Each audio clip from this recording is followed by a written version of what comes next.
Ekopo ke Apako nesa potu engaren kintok luko Uganda Handball Federation tegea sikote so kanu aitutor na buton Apako.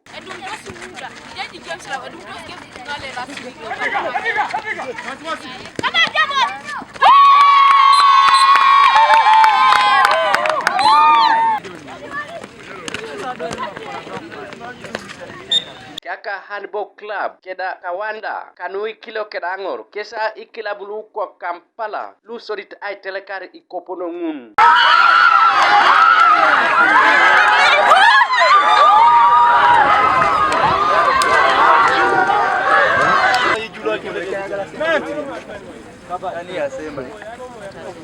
Abolian ngunu apotu kitegearai kanai kanyet ko sabitle atubor ko Soroti city nesi ewadi kaoni kilabu lwe moratos keaka evergreen nkanja kawanda aukot life tree aloet heroes Soroti city ka kiangeza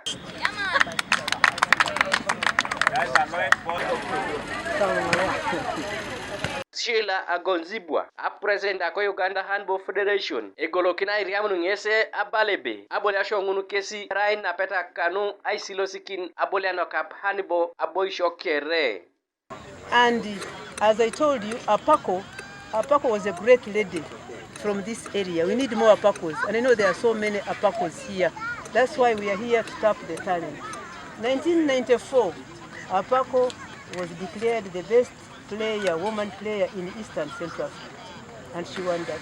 And she was the most disciplined. So here, that's why I insist on discipline.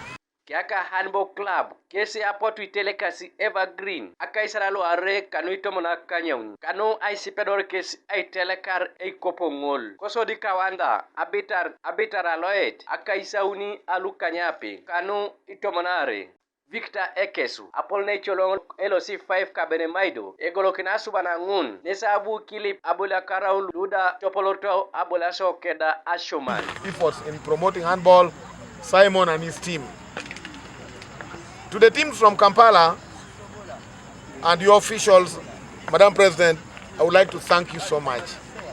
I saw the last parts of this game and I felt really bad because I should have been here right from the beginning.